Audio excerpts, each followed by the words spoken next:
Baik, yang berikutnya, yang kedua, setelah tadi saya sampaikan tentang apa pengertian fikih itu. Nah, kemudian yang kedua yaitu apa yang menjadi sumber di dalam fikih Islam. Jadi sumber atau landasan yang menjadi eh, dasar pemahaman seseorang terhadap hukum-hukum syariat Islam atau fikih Islam dalam pandangan umum ya di masyarakat Indonesia ini. Kan kalau bicara tentang sumber fikih Islam itu biasanya disebut ada berapa, ada 5 ya, ada 5 sumber. Yang pertama yaitu Al-Quran, kemudian sumber yang kedua yaitu Al-Hadis, sumber yang ketiga yaitu Ijma, kemudian sumber yang keempat yaitu Qiyas. Nah, sumber yang kelima sering disebut ijtihad gitu ya. Tapi dalam konsep pemahaman Muhammadiyah, sumber fikih Islam itu hanya ada 2 ya. Jadi sumber dalam memahami hukum-hukum Islam atau syariat-syariat Islam itu hanya ada 2. Sumber yang pertama yaitu Al-Quran. Nah, apa Al-Quran itu ya?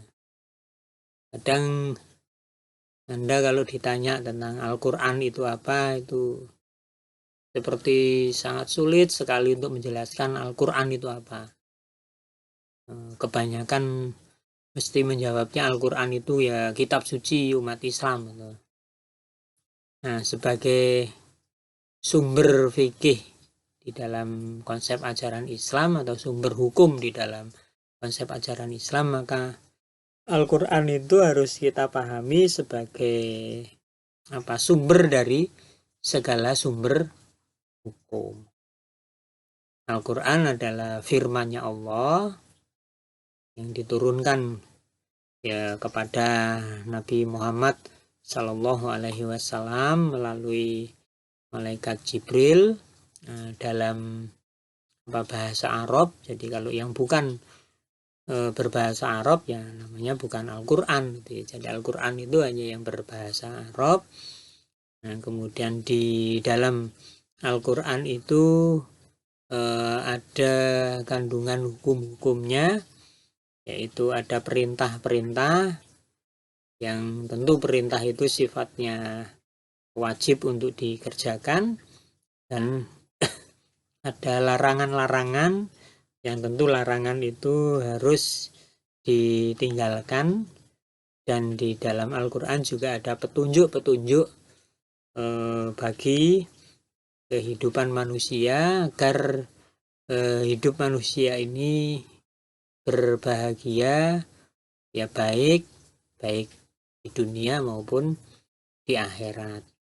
Jadi Al-Quran itu sumber dari segala sumber hukum, karena Al-Quran itu merupakan sumber syariat Islam yang berasal dari firman-Nya Allah Subhanahu wa Ta'ala. Oleh karena itu semua fikih di dalam konsep ajaran Islam ya, semua pemahaman tentang hukum-hukum Islam itu harus mengacu berlandaskan kepada Al-Quran.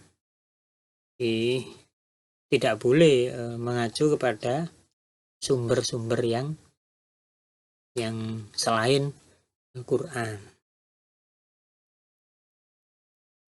Nah, kemudian sumber hukum yang kedua dalam fikih Islam, dalam hukum Islam, yaitu As-Sunnah atau Al-Hadis ya. Apa sih sebenarnya As-Sunnah ataupun Al-Hadis itu ya?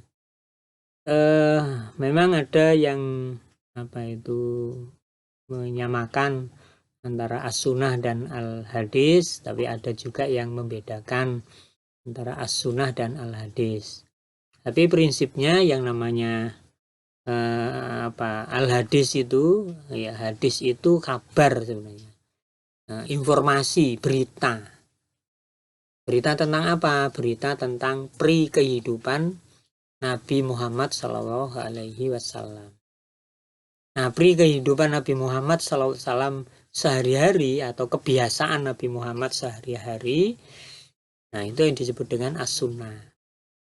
Jadi al-hadis itu lebih sebagai beritanya, informasinya, sedangkan isi dari berita informasi itu adalah as-sunnah, kebiasaan atau kehidupan Nabi Muhammad yang terdiri dari lima macam. Yang pertama yaitu qaul, ya perkataan Nabi Muhammad. Yang kedua yaitu fi'lun, yaitu perbuatan Nabi Muhammad. Yang ketiga takrirun, yaitu persetujuan Nabi Muhammad. Kemudian yang keempat yaitu hamiyun, yaitu cita-cita, keinginan dari Nabi Muhammad di dalam menjalankan hukum atau syariat Islam. Dan yang ketiga yaitu ahwalun, yaitu keadaan, ya apakah itu fisik jasmaniah Nabi Muhammad ataukah itu akhlaknya Nabi Muhammad. Nah, 5 hal itulah yang menjadi sunnahnya Nabi dalam kehidupan sehari-hari setelah Nabi Muhammad itu diangkat menjadi Nabi dan Rasul. Nah, oleh karena itu kehidupan Nabi Muhammad ini kemudian dijadikan juga sebagai landasan atau sumber dari syariat Islam atau fikih Islam. Dan kehidupan Nabi Muhammad itu pada dasarnya adalah pengejawantahan dari nilai-nilai ajaran yang terdapat di dalam Al-Quran sebagai sumber dari segala sumber hukum Islam tadi itu. Sehingga as-sunnah atau kebiasaan Nabi Muhammad itu ya tidak terlepas dari Al-Quran. Nah, Muhammadiyah memahami bahwa tidak semua as-sunnah atau al-hadis itu bisa dijadikan sebagai sumber ajaran Islam, tapi as-sunnah atau al-hadis yang bisa dijadikan sebagai sumber ajaran Islam itu adalah yang makbula. Yang makbula itu artinya yang bisa diterima, secara secara ilmu hadis itu ya. Sehingga bila tidak makbula ya tidak bisa diterima. Nah, hadis atau sunnah yang makbula itu terdiri dari 2 macam, yaitu hadis yang sahih, hadis yang baik, hadis yang benar, yang kuat ya, dan hadis yang hasan, hadis yang baik, yaitu hadis yang tidak memenuhi kriteria sebagai hadis yang mardud, yang tertolak. Nah, dari Al-Quran dan As-Sunnah makbulah ini, ya, kemudian seorang ahli fikih dengan menggunakan akal pikirannya, dia melakukan ijtihad, dia mengerahkan daya kekuatan akal pikirannya untuk memahami hukum-hukum yang ada di dalam Al-Quran dan As-Sunnah.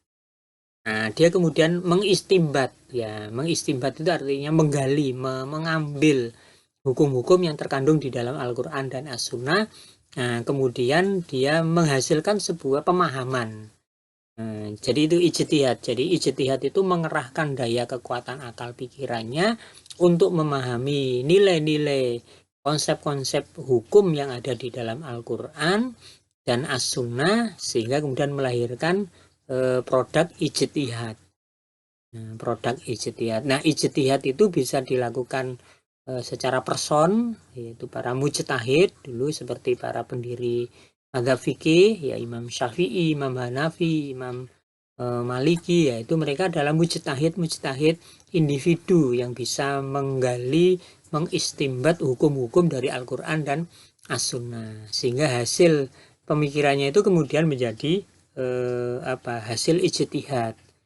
Nah, dari situlah kemudian melahirkan fikih tadi itu. Makanya fikih itu kemudian ada fikih hasil ijtihad Imam Syafi'i, ada